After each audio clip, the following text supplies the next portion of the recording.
Hi, everybody. This is Eric from longboxreview.com, and I wanted to do something I haven't done in a while, which is take a look at the previews catalog and talk about comics that I plan to order this month.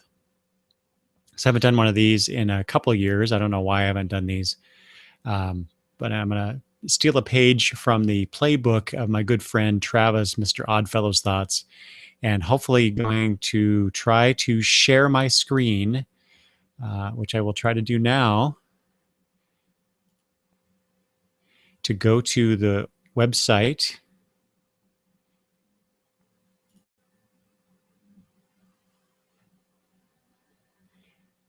Is this working? It appears to be working. I hope it's working.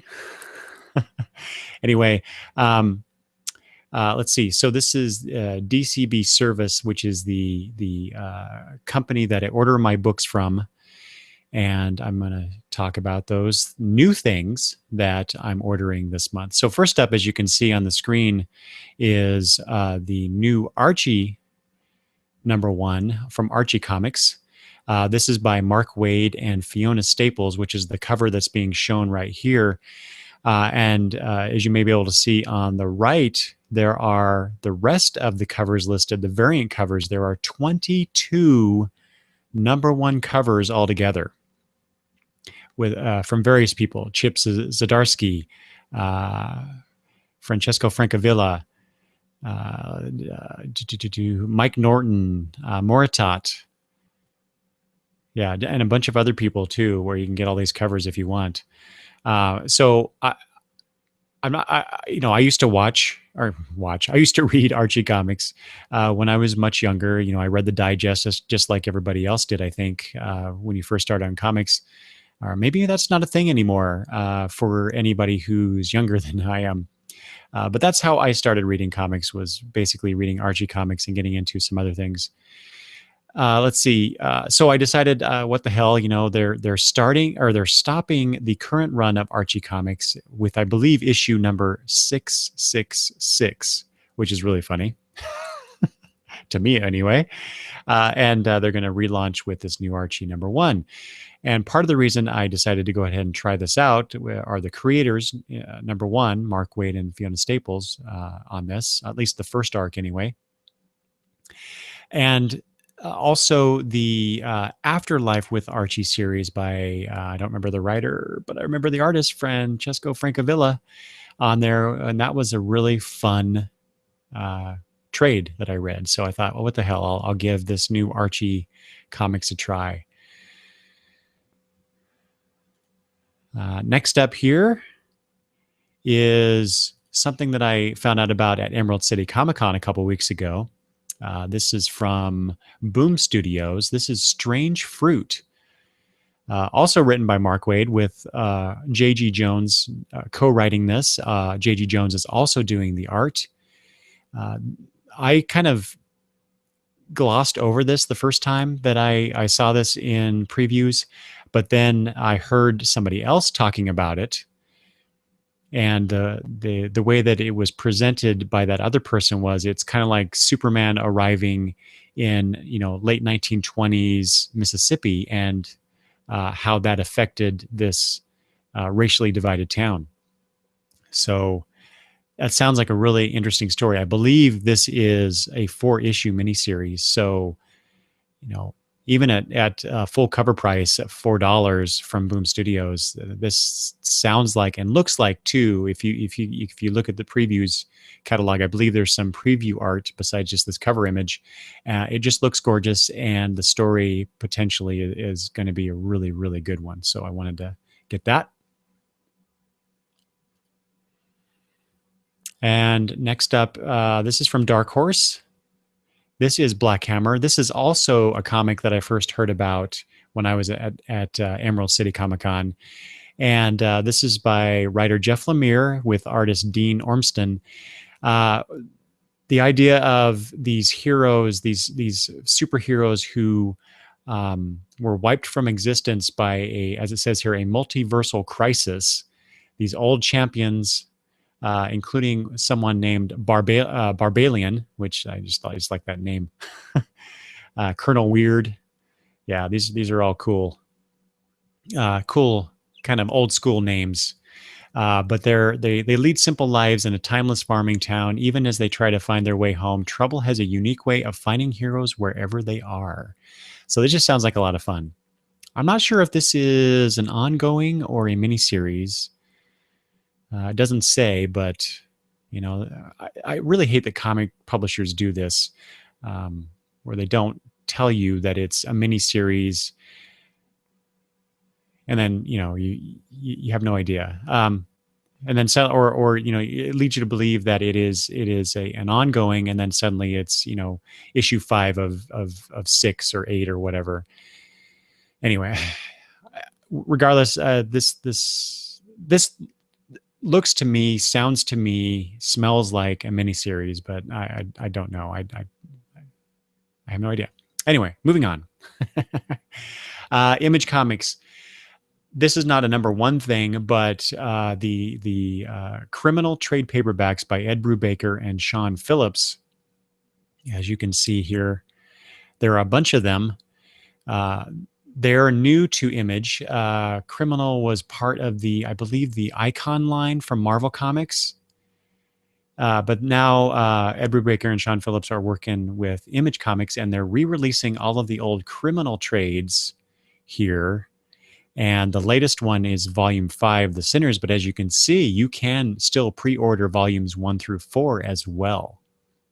And I point that out because if you have not read a Brubaker-Phillips collaboration, Criminal, there's a bunch of other things they're doing. Fade Out is their latest series. I highly recommend anything at all that Ed Brubaker and Sean Phillips do together. And you can get the latest Criminal trade as well. Well, all of them, as I said. So go get them. They're good reads. I haven't even read them all. I've only read 3 of them. I have one more that I pre-ordered and got in my last shipment that's waiting for me to read. So anyway, here's a big one, another Image comic. It just reached its end with issue number 8.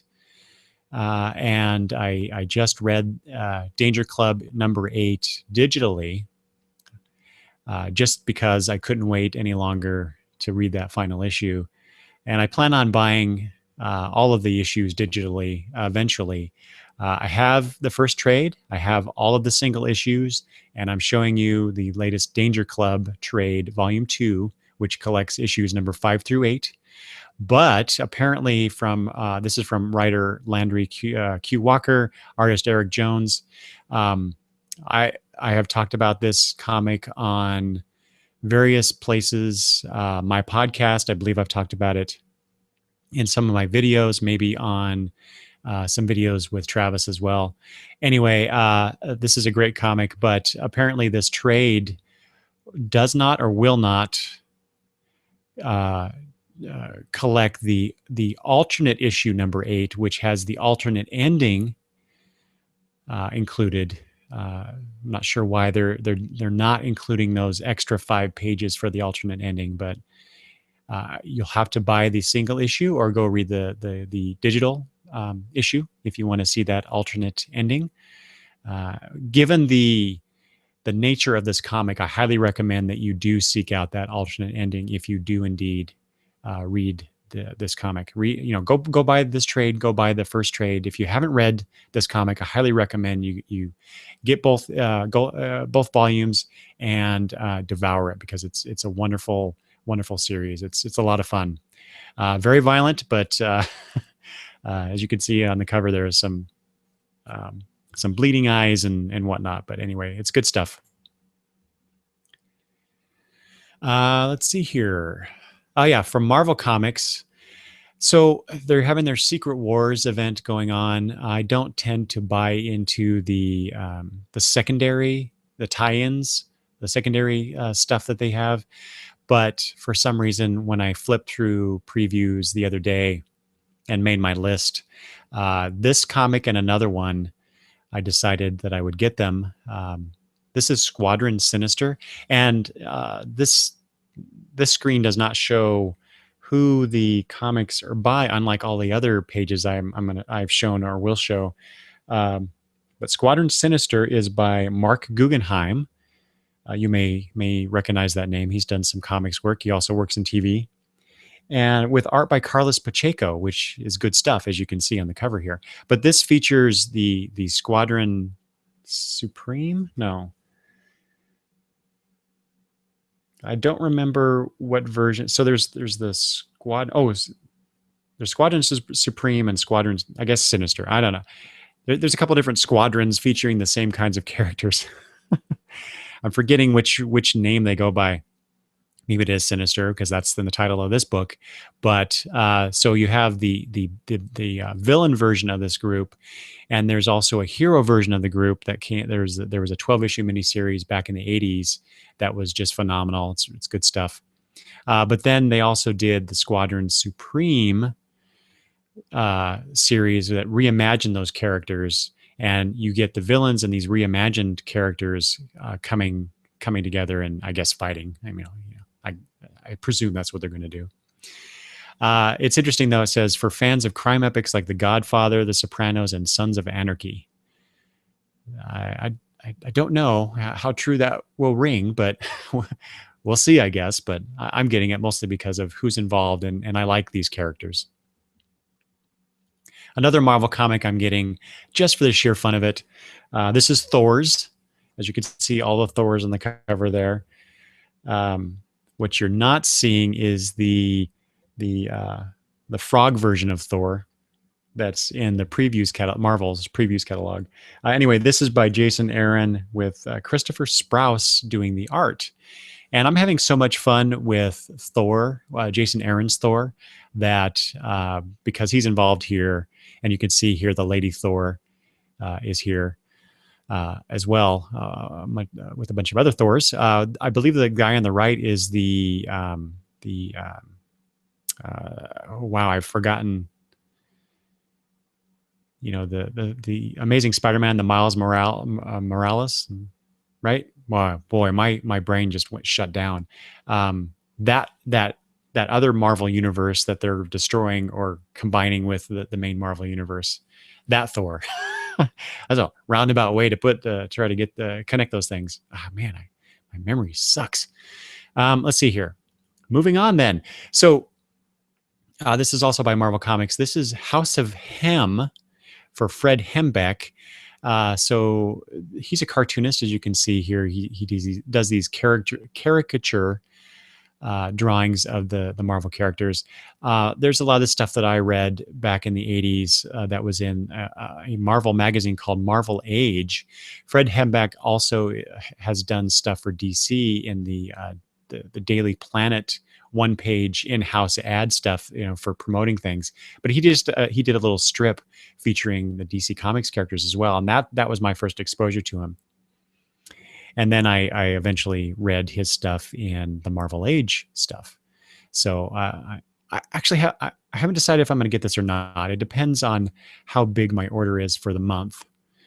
But it's on my list, and if my order isn't too large, if the amount of money I'm spending isn't too much, I will get this. But if you've never encountered Fred Hembeck's poking fun at these characters, I recommend you pick it up, or maybe borrow it from someone. They're funny things. Let's see. I want to 1 second here while I adjust something on my screen. There we go. All right, moving on. DC stuff now. There's a bunch of DC things that I'm going to try after the Convergence event happens. I'm going to try Constantine the Hellblazer, #1. So I tried Constantine when he was part of the New 52. It was okay. I only got the first arc, but I thought I would try this. This is by Ming Doyle and Riley Rossmo. If you're familiar with Riley Rossmo's work, this seems like a good fit for him, artistically. We shall see. I'm curious to see how much maybe this comic ties into not necessarily ties in directly to the TV show, but maybe takes some beats from the TV show to kind of try and tie into that. But probably not. It's hard to say when this book was being developed before the show itself went on maybe a permanent hiatus. I don't know. I haven't heard if Constantine, the TV show, has been renewed for a second season, but my hopes are not high. Speaking of Constantine, the TV show, did you hear about it, or did you see this? The Dr. Fate helmet that you can order.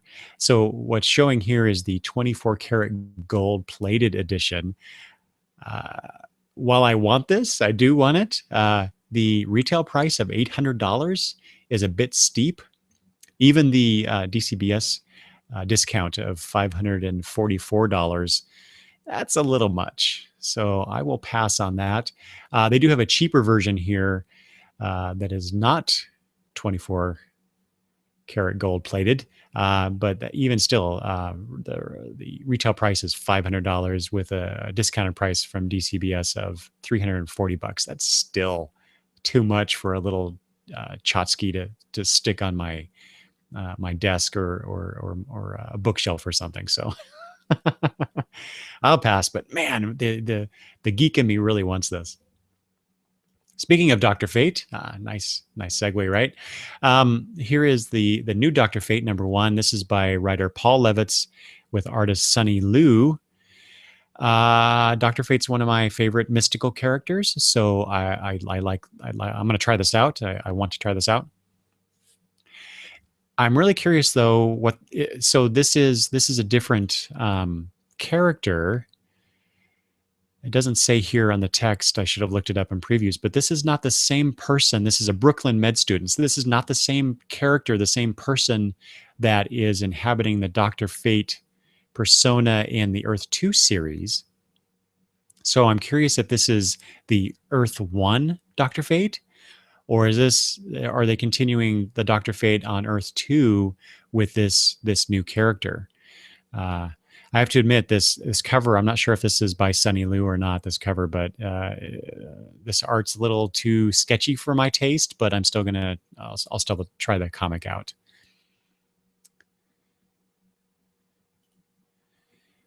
Well, speaking of Earth 2, here's the new Earth 2 Society, new #1. So we take the characters from Earth 2 after the Earth 2 World's End series, and the survivors of that event, they find themselves on a new world. I'm really curious what that new world is, considering the New 52 Futures End storyline.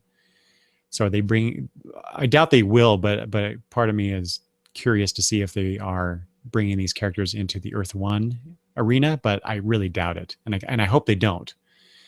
Anyway, so you still have Green Lantern, Power Girl, which is funny. You see here she's got the S on her chest, which is something that she took back on towards the end of the first Earth 2 series and into the World's End series. So she's taking back that mantle because she was the Supergirl of Earth 2, but she's still being called Power Girl.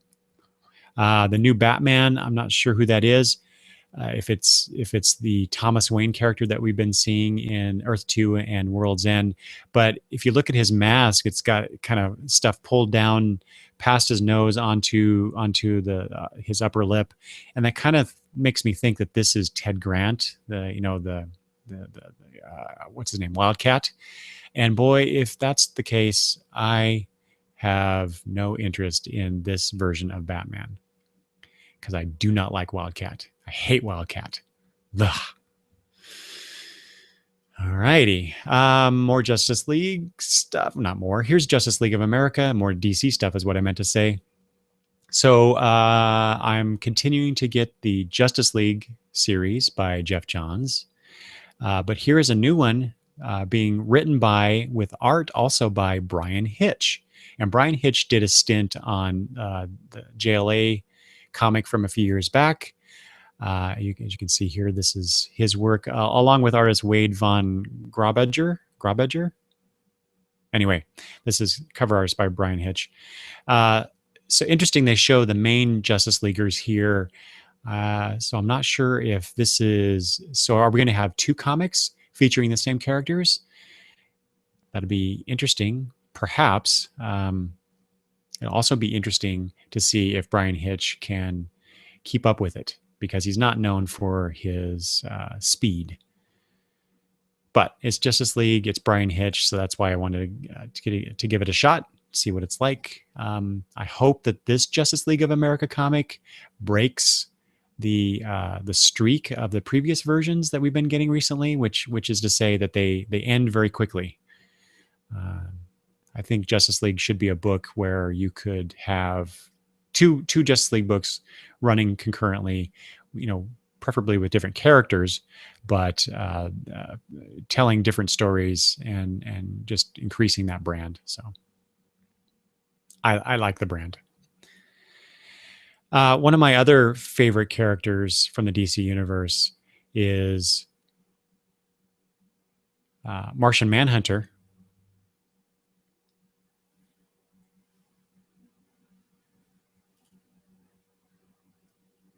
This is by Rob Williams and artist Eddie Barrows, with Eber Ferreira doing the work. I'm just interested because it's Martian Manhunter, and ever since we saw Martian Manhunter reintroduced in the New 52, I've just been wanting to know more about this character.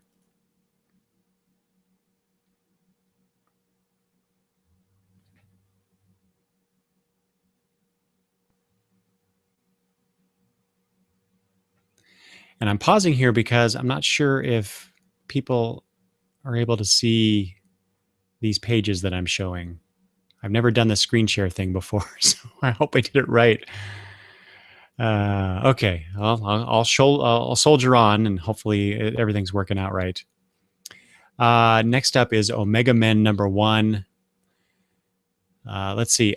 Omega Men is a property from the 80s that were introduced, I believe, in Green Lantern. They also appeared in the New Teen Titans. They're characters that I've, and a title and concept that I never really was into back then.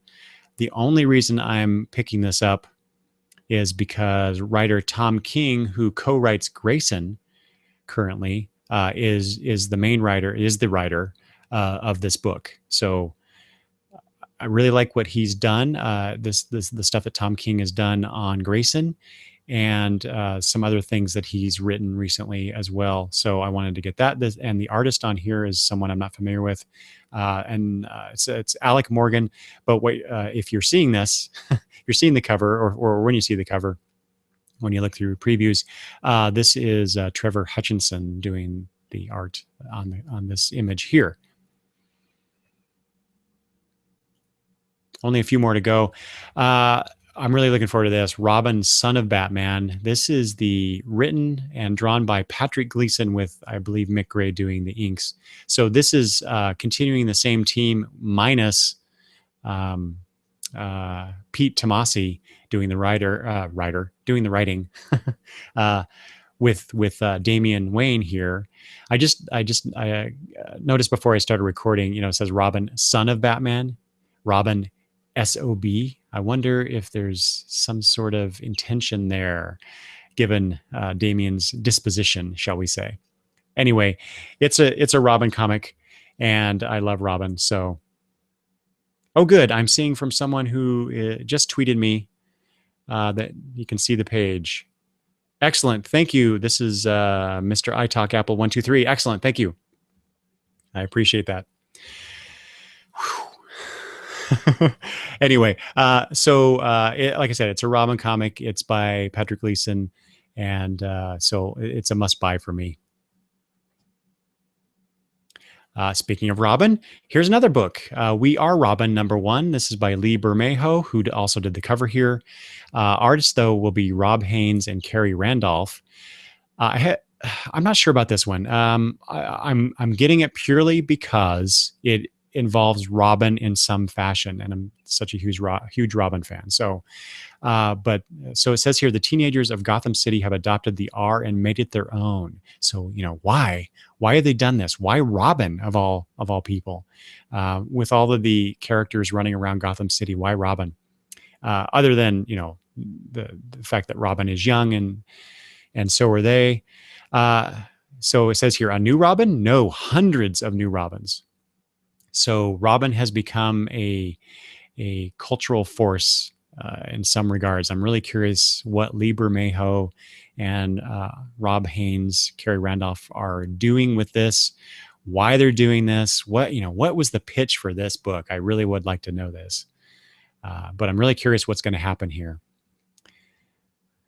And I can see the marketing positives here.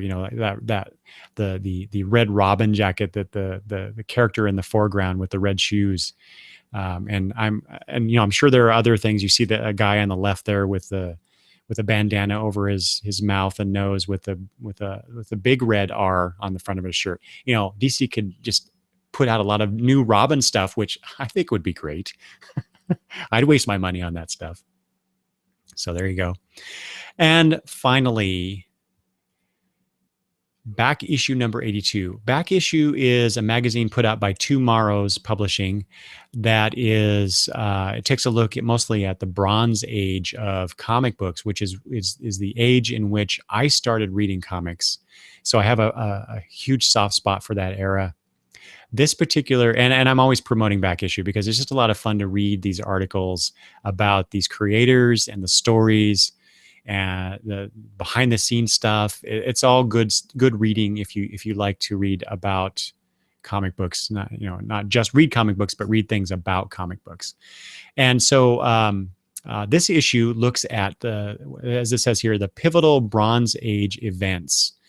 So it has coverage of the Avengers Defenders War, which I'm actually reading right now. I bought the hardcover around Christmas time. It was on sale, and I've always wanted to read that. I have to admit, I'm not liking it too much, but I'm sure I'll talk about that some other time. The JLA JSA crossovers, which I have all those in trade over on my bookshelf. Crisis on Infinite Earths. It's the 30th anniversary this year of that huge, groundbreaking event.